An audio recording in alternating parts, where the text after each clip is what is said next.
Hello guys, দেখেন এই যে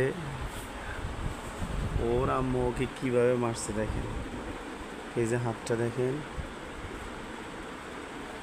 এই কেন মারছে তুমি বলো। হ্যাঁ, আর আমি জোর আঙ্গ ফাঁকার ইট ছুড়ালাইছি দিয়ে আর আমাদের দূরে দূরে মারছি।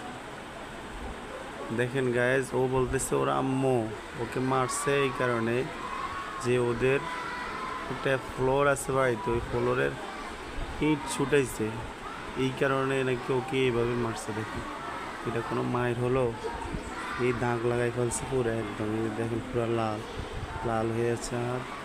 আর এই যে দেখেন তার চোখেরই পুরো একদম অল্পের জন্য তো চোখ গেল। আল্লাহ হেফাজত করছে। একজন মা বুঝি তার ছেলেকে এইভাবে মারতে পারে। হ্যাঁ, আপনারা দেখেন।